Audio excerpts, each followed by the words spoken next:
আপনার কাছ থেকে একটু সরাসরি জানতেই চাই যে আজকে আবার ভারতীয় গণমাধ্যমে বাংলাদেশের সাবেক প্রধানমন্ত্রী এবং বাংলাদেশ আওয়ামী লীগের সভানেত্রী তিনি পরিষ্কারভাবে জানান দিয়ে দিলেন এ বছরের মধ্যেই তিনি তার নিজ দেশে মানে বাংলাদেশের মাটিতে ফিরবেন। তার মানে এটা কি তার সিদ্ধান্তটি চূড়ান্ত ভাবেই জানান দিলেন বলা যায় কিনা? যে সাক্ষাৎকারে উনি এটা বলেছেন, ওই সাক্ষাৎকারটা মানে ব্যবস্থাপনা পুরোটা আমারই করা। অর্থাৎ এনডিটিভির যে ভদ্রমহিলা সাক্ষাৎকারটা ওনার নিয়েছেন, নেহা চন্দ্র, আমার ছোট বোনেরই মতো, আমার অনেক দিনের আগে ইন্ডিয়া টুডে ছিল, নতুন এনডিটিভি দেখছে।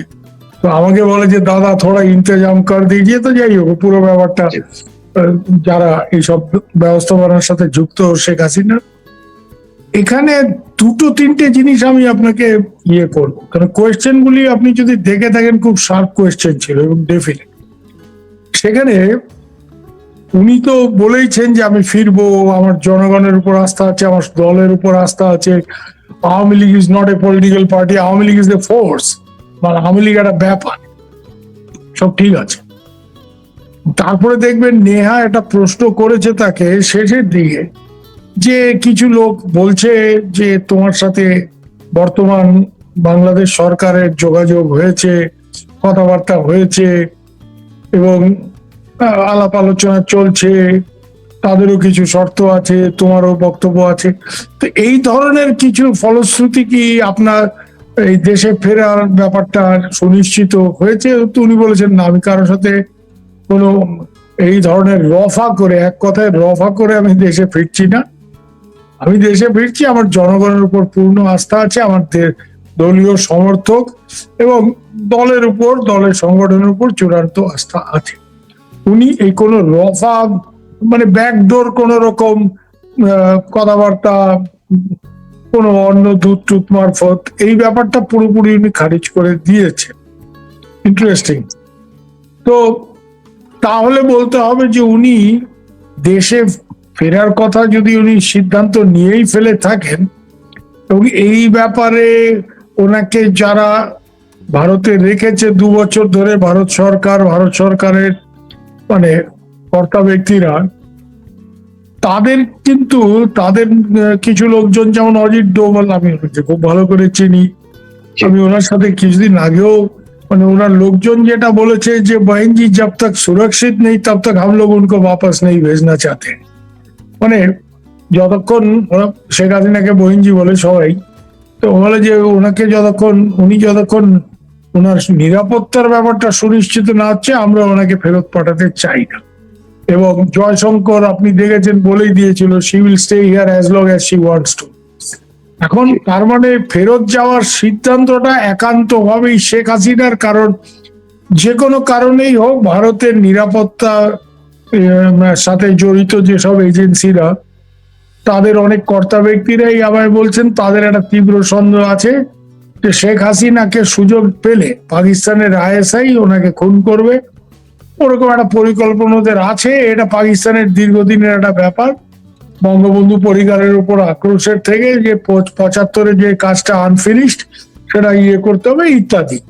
এবং এটা হয়তো ওই অগাস্ট মাসেও 2024-এর পরিকল্পনা ছিল, সুবিধা হয়নি কারণ ওনাকে বার করে আনতে লোকজন সক্ষম হয়েছিল। উনি দেশ ছেড়ে এসছেন, এটা মানে অনেক লম্বা কাহিনী, কিন্তু এইটুক শুধু আপনাকে বলতে পারি যে ওনার দেশ ছাড়ার ক্ষেত্রে আমাদের নিরাপত্তা সাথে জড়িত যেসব লোকজন, তাদের একটা বড় ভূমিকা ছিল, বিশেষ করে অজিত বলে। তো যাই হোক, মোট কথা যেটা আমি বলতে চাইছি যে আমাদের লোকজন এখনো যখন তাদের একটা তীব্র সন্দেহ আছে যে উনি ফিরে গেলে ওনার নিরাপত্তা কতটা সুনিশ্চিত, ভারতেও ওনার মানে ওনাকে মানে পাহারা দেওয়ার যে ব্যাপারটা, এটা সাংঘাতিক, মানে সিকিউরিটির ব্যাপারে খুবই কড়াকড়ি।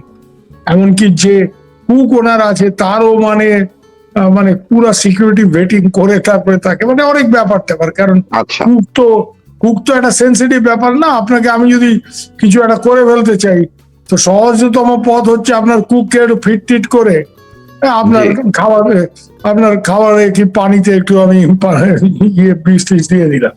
তো যাই হোক, মানে এক মোদ্দা কথা যেটা, যে ভারতের নিরাপত্তা এজেন্সি গুলো এবং অজিত ডোভালের মতো লোকজন, এদের একটা তীব্র সন্দেহ আছে যে শেখ হাসিনার নিরাপত্তা ভারতেও মানে তারা খুব জোরদার করে, আর বাংলাদেশে গেলে সেটা কতটা সুনিশ্চিত করা সম্ভব হবে, তাহলে কি ভারতীয়দের সাথে এই সরকারের লোকজন, সত্যি কথা বলতে আমি আপনাকে বলতে পারি যে আমাদের যারা নিরাপত্তা বিষয়ক উপদেষ্টা অজিত ডোভাল বা আমাদের আর্মি চিফ, মানে আমাদের যারা সিকিউরিটি জি সেট আপের সিনিয়র লোকজন, তারা কিন্তু ওয়াকার সাহেবকে একদম বিশ্বাস করে। হ্যাঁ, মুখে যাই বলুক, হয়তো ইউর এক্সেলেন্সি বলবে, সামনাসামনি দেখা হলে যা হয় আর কি, মানে সৌজন্য বলে, কিন্তু they don't trust mister Waqar. কেন? তাদের একটা ধারণা যে শেখ হাসিনাকে ডোবানোর পেছনে, শেখ হাসিনা সরকার পতনের পেছনে ওয়াকারের একটা বিরাট বড় ভূমিকা ছিল। একদম ডে ওয়ান থেকে এই ব্যাপারটা আমাদের লোকজনের একটা ধারণা আছে। তাই কিন্তু তারা ওয়াকারের ভরসায় ওনাকে দেশে ফেরাবে। আর উনি তো একটা গন্ডগোল করে রেখেছে, যে বিচারটা হলো, বিচার নিয়ে অনেকের অনেক বক্তব্য আছে, ওনারও আছে, আমাদেরও আছে, যে বিচার প্রক্রিয়া কতটা ঠিকঠাক হয়েছে সেই নিয়ে। কিন্তু যে এবার বিচার হয়েছে এবং ওনাকে মৃত্যুদণ্ড দেওয়া হয়েছে, ডেথ পেনাল্টি। হ্যাঁ উনি টেকনিক্যালি, যদি আপনি মারুফ ভাই আইনের দিক থেকে দেখেন, উনি তো অ্যাপিলও করেননি এটার এগেইনস্টে। না বিচারের এগেইনস্টে অ্যাপিল করেন। তো আজকে উনি দেশে ফিরলে অ্যাপিল করার সুযোগ উনি পাবেন, সেই সময় পার হয়ে গেছে। সেই সুযোগ তারেক রহমান সরকার ওনাকে দেবে এবং উনি অ্যাপিল করে নিরাপদে কোথাও একটা থাকবেন। এটা কেন জানি আমার মানে এটা বিশ্বাস করতে একটু অসুবিধা হয়। আমি যতটুকু বাংলাদেশের হাল হকিকত, বিশেষ করে এখনকার অবস্থা বুঝি, তো তাহলে বলতে হবে যে উনি এইসব মাথায় নিয়েও যদি দেশে ফেরেন, এটা একটা ডেসপারেট মুভ, অনেকটা বলতে পারেন সুইসাইডাল মুভ। আর আরেকটা অ্যাঙ্গেল অনেকেই আমাকে বলছে, ওনার দলের লোকজন, দেশে ভেতরে অনেক তৃণমূল স্তরের যেসব আওয়ামী লীগ কর্মীদের সাথে আমার কথা হয়েছে, তারা নিজেরাও খুব বিপদে আছে। আপনি জানেন গত কয়েকদিন এই যে ফাউন্ডেশন ডে, আওয়ামী লীগের প্রতিষ্ঠা দিবসের দিন কি পরিমাণ ছেলে পেলে মারা গেল, তুরাগ নদীতে কত লাশ ভাসছে, হ্যাঁ, নোয়াখালীতে জি কি হয়েছে, আপনি সবই খবর রাখেন, বাংলাদেশের মানুষ সেটা জানে। এরকম একটা পরিস্থিতিতে উনি দেশে ফিরবেন, একটা কথা ঠিক, যে উনি গত মানে শেখ হাসিনার মূল মানে নেত্রী হিসেবে শক্তিটা কোথায়? দুটো, এক হচ্ছে উনি অসীম সাহসী মানুষ। কেন? উনি যে অবস্থায় দেশে ফিরেছিলেন আটের দশকে, ওনার জি পুরো ফ্যামিলি যেখানে শেষ করে দিয়েছে, এটা অন্য 10টা মহিলা, তখন অব্দি তো উনি গৃহবধূ, তাই না মারুফ ভাই? জি একেবারেই জি গৃহবধূ। তো সেই অবস্থায় উনি সাহস করে দেশে ফিরেছিলেন, না আমি দেখে নেব। হ্যাঁ, আর ইন্দিরা গান্ধী তখন জীবিত ছিল। উনি যখন দেশে ফিরেন, ইন্দিরা গান্ধী পরিষ্কার, ইন্দিরা গান্ধী ক্ষমতায় ফিরে এসছেন, নির্বাচন হেরেছেন কিন্তু আবার নির্বাচন জিতে 80 সালে ফিরে এসছেন। সেই সময় আমি যতটুকু শুনি যে বাংলাদেশের তদানীন্তন সামরিক কর্তা ব্যক্তিদের পরিষ্কার ওই ইন্দিরা গান্ধী বলছেন, বচ্চি যা রাহা হ্যায়, আগার কুছ হো গিয়া আপকো জিম্মেদার মারেঙ্গে।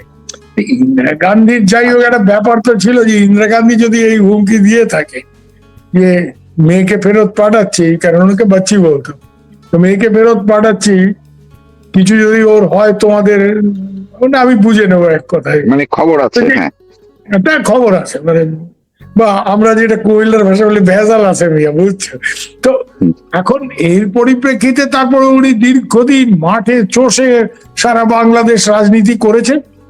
এক হচ্ছে ওনার অসীম সাহস, 2 নম্বর হচ্ছে যে উনি এই যে চষে বাংলাদেশ বেরিয়েছে, উনি বাংলাদেশের আনাজ কানাজ চেনেন, বাংলাদেশের ভূগোল, মানে উনি একেবারে ওনার নখদর্পণে। আমি এটা জানি, কারণ আমার ছোট বোন, খুবই আমার সাদরের ছোট বোন তারানা হালিম, কিছুদিন আগে আমাকে বলছিল, এমনি কথা হচ্ছে, যে আরে দাদা, আপার মতো বাংলাদেশের ভূগোল কেউ জানে না। কেন? আমি টাঙ্গাইলের মেয়ে, আমি টাঙ্গাইলে রাজনীতি করি, টাঙ্গাইল নির্বাচন। তো আমি কি একটা বললো যে কোন ছিল ওই গ্রাম, ওই এটা অমুক জায়গা, তো আপারে কি বলছে, না না তুই এটা ভুল করতেছস, এটা অমুক না, এটা তমুক জায়গায়। পরে দেখা গেল ওইটা আপা যেটা বলছে এটাই ঠিক। তো সে ওই জায়গায় রাজনীতি করে, সেই জায়গার মেয়ে, তার থেকে আপা বেশি জানে। মানে কি পরিমাণ আপা বেশি, মানে সারা বাংলাদেশ ঘুরেছে। এটা আমার জানা।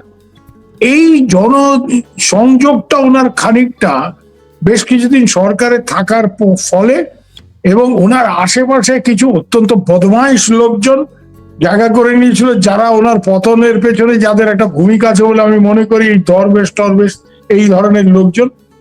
এবং এই কোভিড এর সুযোগ নিয়ে ওনার সাথে এই যে তৃণমূল স্তরের যে যোগাযোগটা আওয়ামী লীগের, এটা নষ্ট হয়ে গেছিল। এটা গত 2 বছরে কিন্তু মারুফ ভাই আমি এটা জানি যে উনি দিল্লিতে বসে থেকে এইটা আবার নতুন করে আজকাল আধুনিক প্রযুক্তি, আপনার এই টেলিগ্রাম গ্রুপে উনি সবার সাথে হ্যাঁ এইসব থাকার ফলে একটা ব্যাপক মানে যোগাযোগ, সংযোগ যোগাযোগ তৃণমূল স্তরে আওয়ামী লীগের কর্মী নেতাদের সাথে উনি এটা স্থাপন করেছে।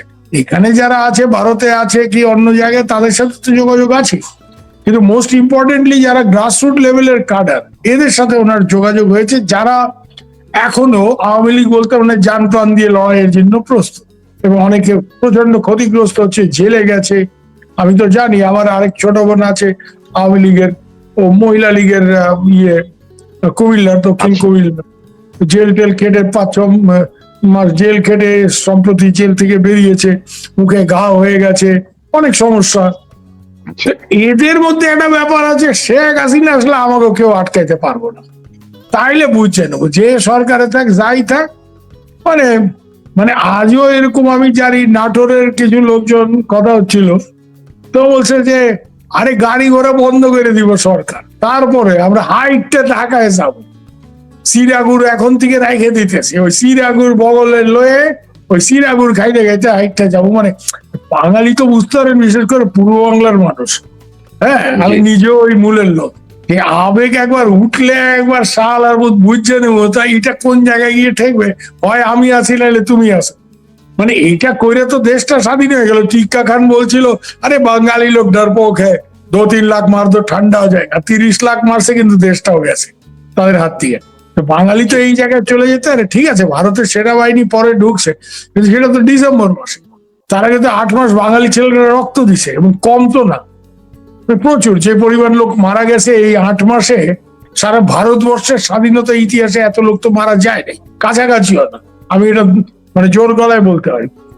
এর জন্য বাঙালির আবেগ, বিশেষ করে পূর্ব বাংলার মানুষের এই আবেগ এবং মাথা গরম হইলে কোন জায়গায় যেতে পারতে একটা ক্ষেত্র কিন্তু তৈরি হয়ে আসে। কারণ আমি বাংলাদেশে প্রচুর লোকজনকে চিনি, এবং শুধুমাত্র যে রাজপুরুষরা তা তো না, যে সাংবাদিকতা করলাম এই মন্ত্রী ওই মন্ত্রী, এই সেক্রেটারি ওই সেক্রেটারি, তা তো না, একদম তৃণমূল স্তর। এবারে ধরেন আমি ঢাকায় থাকতে যে কয়েকজন রিক্সাওয়ালার রিক্সা চড়তাম, তাদের বাড়িতে দাওয়াত দিছে, ওই বস্তিতে গিয়ে মাটিতে বসে তাদের বাড়িতে ওই জুম্মার দিন সকালবেলা কাজে যায় না, তখন দাওয়াত দিছে গিয়ে খাইছি। তা আমার তো এই লেভেলের যোগাযোগ বাংলাদেশে কি আমার, আমি অমুক আমার যেখানে কাজ করতাম ক্যান্টিনের ম্যানেজার আপা, আমি আপা বলে ডাকতাম, সে আমাকে বাপ বলতো, মানে এরকম সম্পর্ক। তার মেয়েটেরা আমাকে মানে আমার ভাগ্নি বলি তাদের, তারা আমাকে মামা বলে, মানে এই টাইপের। এবং এরা একেবারেই এতিম মানুষ। এদের মধ্যে কিন্তু এক সময় ছাত্রলীগের পোলা বানায় চান্দা তোলে, অমুক তোলে, বুঝছো মামা এই সেই। এখন এরা বলে সে মামা আগেই ভালো আসিলাম। কেন কেন এরকম কথা কস কেন? আগে ভালো আসিলাম এই জন্য কইতেছে যে আগে ছাত্রলীগের পোলাপান নাই তো, আমরা ব্যাংক থেকে লোন টোন নিয়ে সেই লোন ব্যবস্থা আমি করছিলাম, আমার প্রচুর চেনা জানা ছিল, তো লোন টোন যে করে দিয়েছিলাম, তো দোকান টোকান করছিলাম, ছাত্রলীগের পোলাপান মাসে একবার আইতো, আপা ব্যবসা তো ভালোই চলছে এইসব বলে একটু আকার ইঙ্গিতে বুঝাইতাম, 400-500 টাকা চান্দা দিতাম, একটু কফির মেশিন থেকে কফি বানায়, আরে কফির মেশিন তো, কফিটা তো খুব ভালো হয়েছে, এই 400 টাকা নিয়ে তারা চলে যেত। আবার আমাদের একটু দেখেন এই এর দূরে। এরপরে তো ইউনুস মিয়া আসলো, তারপরে তো এইখানে এমন লুটপাট, আমাদের দোকান লুট হয়ে গেল 2 লাখ টাকার মাল। তো 2 লাখ টাকার মাল লুট এসে আমরা এতিম মানুষ, আমরা কই থেকে পাবো? তো এই দেশ শেখের বেটি ছাড়া চলবে না, এই এদের কথা, এদের মুখের কথা, এটা আমার কথা না। এই দেশ শেখের বেটি ছাড়া চলবে না, এইসব হারমাতের দেশ, লুটপাট রাহাজানি, মহিলা তুলে নিয়ে যাওয়া দিন দুপুরে, এই তো আপনি দেখছেন হয়তো, হ্যাঁ ওই কক্সবাজারের একটা ভিডিও, এই যুব দলের ছেলেবেলে স্কুল ছাত্রীকে তুলে একে মার্ডার করছে, ওকে মার্ডার করছে, একটা প্রতিহিংসা না। যার ইউনুস সাহেব আওয়ামী লীগের দুর্নীতি আমি অস্বীকার করি না, কিন্তু ইউনিসেফ যেই লেভেলের দুর্নীতিটাকে নিয়ে গেছে, একেবারে স্টেট অফ আর্ট করাপশন, আমি বলতেছি। হ্যাঁ, জি আপনিও জানেন, আপনিও বিদেশে থাকেন, আমরাও জানি, এত বছর সাহেবের চাকরি হয়েছে, কনফ্লিক্ট অফ ইন্টারেস্ট বলে কথা আছে, এইটা তো ইউনিসেফ তুলে দিছে। হ্যাঁ, যে উনি নিজে দেশের ক্ষমতায় থাইকে কিভাবে নিজের কর মকুব করছেন, কর শয়ে শয়ে কোটি টাকা, সেখান থেকে টাকা পয়সা নয় ছয়, এগুলি লাইসেন্স বাইর করা, এই করা, মনোবলি বিজনেস করবেন উনি, এটা বাইর করছেন। হ্যাঁ, গ্রামীণ ওয়ালেট, দিস দ্যাট, এগুলি বাংলাদেশের মানুষ এখন সব জানে। এবং এখন এরাই বলে যে ইউনিসেফ দেশটা শেষ করে দিয়ে গেছে, শেখের বেটি স্যার এই দেশ চলবে। আমার এই জায়গায় আমি একটু আপনাকে যদি আপনার কাছ থেকে আপনি যে বিবরণগুলো আপনি দিলেন, এইটা মধ্যে থেকে যে আসলে শেখ হাসিনার প্রতি মানুষের যে আবেগ, ইমোশনটা তৈরি হয়েছে, বা যেটা সত্য ছিল সেটা যে আবার নতুন করে তিনি নিজেই জাগিয়ে তুলতে সক্ষম হয়েছেন, সেটাকে কাজে লাগে, সেটাই মূলত তার ভরসা। সেটা তিনি ইন্টারভিউর মধ্যে বলেছেন যে জনগণই আমার মূল ভরসা। তবে এই কয়েকদিন আগেও তিনি বলেছিলেন যে এই বছরের মধ্যে ফিরবেন, সেই কথাবার্তা নিয়ে একটু আলোচনা চলছিল প্রথম আলোতে, আর্টিকেলের মধ্যেই ছাপিয়ে দিলের মধ্যে, যে শেখ হাসিনার এই মুহূর্তে দেশে ফেরা আকাশ কুসুম কল্পনা। তো মহিউদ্দিন আহমেদ লিখেছে, এই কথাটাই লিখেছে।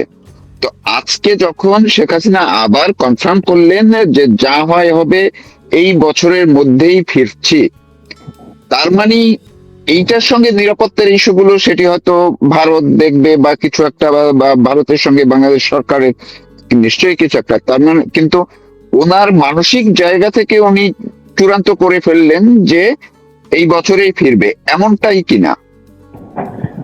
আমি যতটুকু ওনাকে চিনি, বুঝি, বা করি অ্যাসেসমেন্ট আমার, যেটা যে ওনার ধারণা যে আমি এখানে বসে থেকে দলের কোনো লাভ হইতেছে না, এবং এই ব্যান তুলতেছে না, এবং আমার ছেলেপেলেরা নিহত হচ্ছে, হাজার হাজার কর্মী নেতারা জেলে।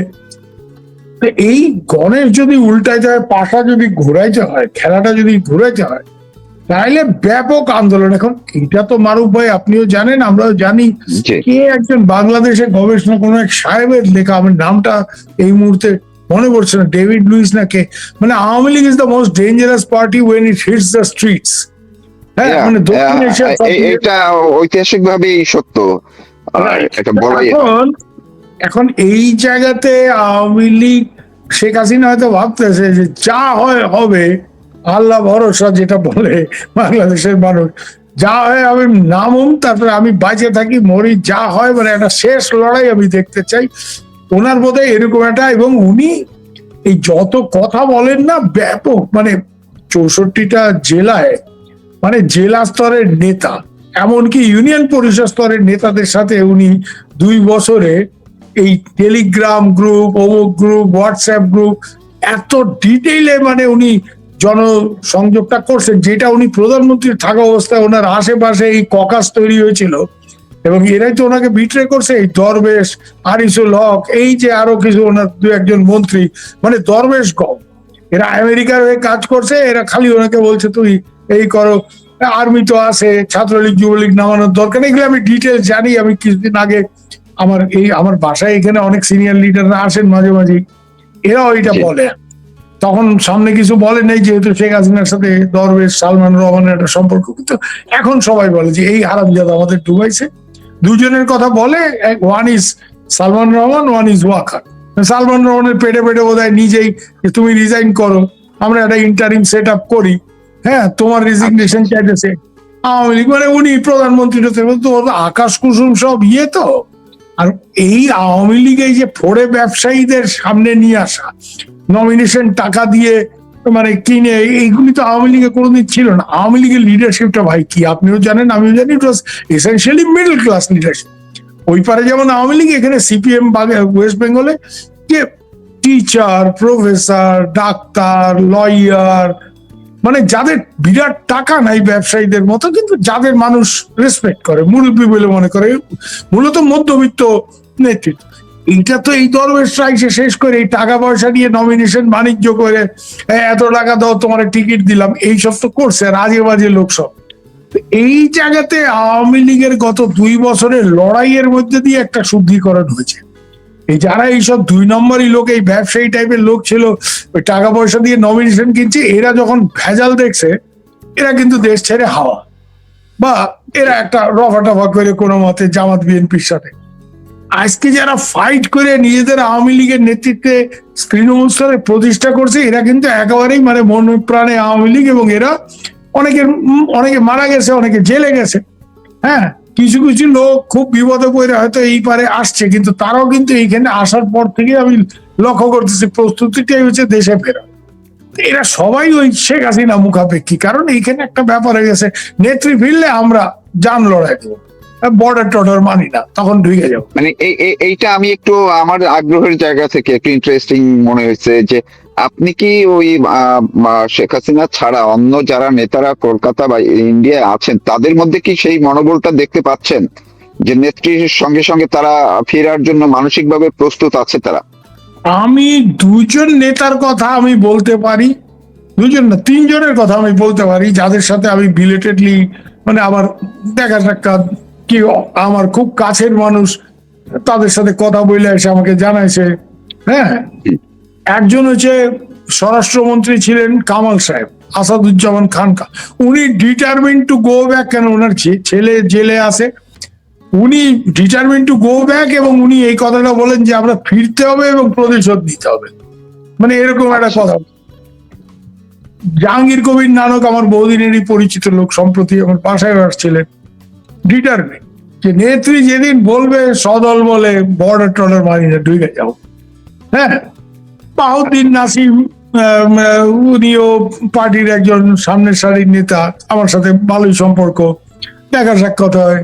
হ্যাঁ, এই যেই ইয়েটা দেখলেন আপনি, এনডিটিভির সাক্ষাৎকারটা আপনি দেখলেন, এটা আমি ওনাকে ফরওয়ার্ড করেছিলাম, বলছি yes brother I am circulating it, মানে এই ধরনের সম্পর্ক।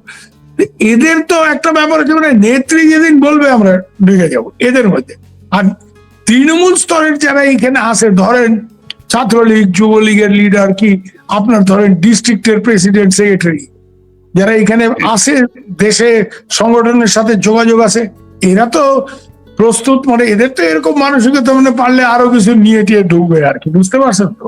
আচ্ছা, হ্যাঁ, বুঝতেই পারতেছেন, মানে অনেকটা ওই 71-এর মানসিকতা, 71-এর মতো একটা মনোবল তাদের মধ্যে তৈরি হয়ে গেছে। উইল গো এন্ড ফাইট, যা হয় হবে, আসি তো আসি, নাই তো নাই, আল্লাহ ভরসা, এরকম একটা মানে ব্যাপার আর কি। অনেক ধন্যবাদ আপনাকে, আপনি খুবই একেবারেই গুরুত্বপূর্ণ বেশ কিছু পয়েন্ট আসলে খোলামেলাও বলে ফেললেন। মারুফ ভাই, আপনাকে একটু বলি ছোট করে, অনেকের একটা ধারণা আছে আন্তর্জাতিক ভূ রাজনীতির দিকে, যে আমেরিকানদের তো একটা বিরাট ভূমিকা ছিল এই সরকার ফেলার পিছনে। এখন আমেরিকানরা তাদের ভাবে একটা হচ্ছে ইন্ডিয়ার সাথে আমেরিকার একটা টেনশন, মানে অন্য সব অনেক ইস্যু আছে, ট্যারিফ ফ্যারিফ, কিন্তু বাংলাদেশে মেজর ইস্যু এটা প্রথম থেকে, যে ওরা আওয়ামী লীগকে ইন্ডিয়া আওয়ামী লীগ সম্বন্ধে কি আপনি জানেন। তো এইখানে আমাদের এই যে মার্কো রুবিও রিসেন্টলি ইন্ডিয়াতে আসছিল, আমাদের লোকজন, আমাদের বিদেশ মন্ত্রী এবং জাতীয় নিরাপত্তা উপদেষ্টা অজিত ডোভাল, বিদেশ মন্ত্রী জয়শঙ্কর শক্ত হবে নাকি তাকে বলছে যে তোমরা এই গভর্নমেন্ট, এখানে একটা স্টেবল গভর্নমেন্টের পতন ঘটাইছো, এবং তার নেট রেজাল্ট হচ্ছে এখানে Islamic radicalism is on the rise, it's a serious security issue, and this we are going to face, you are sitting thousands of kilometre away, তোমরা তো এটা ফেস করবে না। এর জন্য এখন মানে এইটা মানে this problem has to B addressed, এবং এখানে বোধহয় শেখ হাসিনাকে ফেরত পাঠানোর জন্য মানে যা করার একটা করতে হবে আমেরিকার উপর, এরকম একটা প্রেশার আমাদের এখান থেকে আসে, এবং আওয়ামী লীগের উপরে ব্যানটা তোলার ক্ষেত্রে এখন এটা হয় নাই। এই জায়গাতে আপনি লক্ষ্য করবেন যে তারেক সাহেব রিসেন্টলি চীনে গেলেন, অনেক ভালো প্রকল্প, হ্যাঁ, ওনার ওইখানে চীনের কর্তৃপক্ষের সাথে কথাবার্তার ফলে দেশে আসবে, মংলা বন্দরে প্রজেক্ট হবে, টোটাল আমি যা দেখলাম প্রায় $9 বিলিয়ন প্রাইভেট সেক্টর ইনভেস্টমেন্ট, বাংলাদেশের ভেরি গুড, বাংলাদেশের উন্নতির জন্য, অগ্রগতির জন্য এগুলি হয়তো খুব ভালো জিনিস। কিন্তু এগুলি দেখুন শেখ হাসিনার আমলেও চীনের সাথে তো উনি ভালো সম্পর্ক মেনটেন করতেন, ইন্ডিয়ার সাথেও করতেন, এবং এইটা আন্ডারস্ট্যান্ডিং ছিল যে ইন্ডিয়ার অত উদ্বৃত্ত টাকা নাই যে ডেভেলপমেন্ট ফাইন্যান্সের জন্য। চীনের সেটা আছে। আমার দেশে দ্রুত উন্নতি অগ্রগতি না হলে আমার দেশটাও পাকিস্তানের মতো ফেল স্টেট হয়ে যাবে এবং এখানে এই জিহাদি কারখানা তৈরি হবে। সো এর জন্য আমাকে চীনের থেকে অর্থায়ন এর ব্যবস্থা করতে হবে আমার প্রকল্পে। ইন্ডিয়া এটা দে এগ্রিড, খুব সেন্সিটিভ একটা বর্ডার প্রজেক্ট ছাড়া বাকিগুলি যে please do it, your argument is correct. কিন্তু আমেরিকার এখন যে হাব বা আপনি দেখেন না, সবই ট্রাম্প সাহেব তো এরকম, মানে সবই আমার থেকে কিনতে হবে, you have to make me rich. মানে নির্লজ্জ হবে একটা আমেরিকান প্রেসিডেন্ট যখন এই কথা বলে, you have to make me rich, you have to make America rich. তো একটা নন ডিসক্লোজার এগ্রিমেন্ট ইউনূস সাহেবের আমলে হয়েছে, তারেক সাহেব এটা থেকে বাইরে আসতে পারবে কিনা আমি জানি না, কিন্তু এই যে আমেরিকাকে একটা কমিটমেন্ট যে সবই আমেরিকার থেকে কেনাকাটা, এই জায়গাতে তারেক সাহেব যে চীনে গেলেন এবং চীনে যাওয়ার কয়েকদিন আগে ব্রেন্ট ক্রিস্টেনসন আমেরিকার রাষ্ট্রদূত, সে বোধহয় most probably finance minister Amir Khasru Mahmud চৌধুরীর বাড়িতে এক দাওয়াতে বলছে America is the best, if America is your friend you don't need anybody. America তো এটা খুব ভালোভাবে নেবে না, কারণ চীন যেটা চাচ্ছে, এবং আমি জানি কেন আমি চীনে একসময় যাতায়াত করছি, ট্র্যাক্টর ডিপ্লোমেসিতে আমি ছিলাম, কলকাতা কুমিং ফোরামে ছিলাম, আর চীনে প্রচুর বন্ধু বান্ধব আছে থিঙ্ক ট্যাঙ্ক। ওরা যেটা চাচ্ছে যে চায়না মায়ানমার ইকোনমিক করিডোর যেটা আছে এইটাকে সচল রাখতে এবং এইটাকে এক্সটেন্ড করে বাংলাদেশের মধ্যে, এবং দেখবেন এই জন্য যে চীনের যেসব ইনভেস্টমেন্ট বাংলাদেশে আসবে যেগুলি প্রমিসড, পায়রা, মংলা এবং চিটাগাংয়ের কাছে আনোয়ারাতে অলরেডি ওদের ইকোনমিক জোন আছে, এন্টায়ার বাংলাদেশ কোস্টে একটা স্ট্রং চাইনিজ প্রেজেন্ট। এটা আমেরিকা কি ভালোভাবে নেবে এবং আমেরিকা এটা কিভাবে দেখবে, এবং সেই ক্ষেত্রে আমেরিকা মানে কতটা কি করবে না করবে, তাদের চিন্তা ভাবনা পাল্টাবে কিনা, এবং তারা এই সরকারকে আওয়ামী লীগের উপর থেকে ব্যান তোলা, কেন আওয়ামী লীগের ব্যানটা তো ভেরি আনজাস্টিফাইড। এটা এরকম একটা ব্যান যে আজকে ভারতে কংগ্রেসকে কি, কংগ্রেস ইলেকশন আসে কংগ্রেসকে ব্যান করে দিলে আপনি বলতে পারবেন ভারতে গণতন্ত্র আছে? নাই। মায়ানমারে অং সান সুচির এনএলডি পার্টিকে ইলেকশন করতে দেয় নাই জেনারেল সাহেব, এবং উনি নিজে রাষ্ট্রপতি হয়েছে। তো মায়ানমারের ইলেকশনের যতটা মানে কি বলবো লেজিটিমেসি, বাংলাদেশের তো ব্যাপারটা তাই দাঁড়াইতেছে কি, your countries biggest party could not contest election. আমি একটা কথা এখানে আবারও বলবো যে তারেক সাহেব যত বড় বড় কথাই বলুক না কেন বা ইউনূস সাহেব, এরা খুব ভালো করে জানে যে ফেয়ার ইলেকশন হলো আওয়ামী লীগ হয়তো 250 সিট পাবে না, 280 পাবে না, হ্যাঁ, কিন্তু আওয়ামী লীগ ইলেকশন জিতবে। এই জন্য এরা আওয়ামী লীগের উপর থেকে ব্যানটা তুলতে চায় না। ইউনূস সাহেব তো চাই নাই, তারেক সাহেবও ওই আমরা কইলার ভাষায় বলি টাল্টি বাল্টি করতেছে। তো এই টাল্টি বাল্টি, সো এইখানে ব্যাপারটা হয়েছে যে এর জন্য এইখানে যদি এখন আমেরিকানরা ব্যাপারটা বুঝে যে এরা তো চীনের বেশি কাছে চলে যেতেছে, দে আর গোয়িং মোর দেন শেখ হাসিনা, তো এইখানে আবার আমেরিকানদের হঠাৎ করে ভূ রাজনৈতিক ইয়েতে। আর এখানে আমি একটা কথা পরিষ্কারই বলতে যে আমেরিকার যদি আওয়ামী লীগ সম্পর্কে মত পাল্টায়, আওয়ামী লীগের মানে আমেরিকা, আমাদের তো চাপ আছে, মানে আমাদের বলতে মানে ইন্ডিয়ার, যে আওয়ামী লীগের মধ্যে ব্যানটা তোলো তারপরে ইলেকশন। এইটা যদি আমেরিকা এখানে যোগ হয় তাইলে বাংলাদেশের পরিস্থিতি কি দাঁড়াবে? কেন একটা জিনিস তো মারুফ ভাই আপনি স্বীকার করবেন, আজকে সবটাই আপনার দেশের আভ্যন্তরীণ খেলার উপর তো হয় না। শেখ হাসিনার পতনটাও তো শুধুমাত্র বাংলাদেশের মানুষ চায় নাই বলে হয় নাই এরকম তো না। ইউনূস সাহেব তো নিজেই বলছেন ইট ওয়াজ মেটিকুলাস ডিজাইন, খেলাধুলা হয়েছে, নানা রকম ষড়যন্ত্র হয়েছে। এর জন্য এইসব জায়গায় আবার অন্যরকম কিছু হয়ে যায় কিনা, এবং রাজনীতির এই সব ব্যাপার বুঝে শেখ হাসিনা এরকম ভাবে চাপাচাপি করতেছে কিনা, এগুলিও মানে নানা রকম প্রশ্ন থাকেছে, তাই না? অনেক ধন্যবাদ।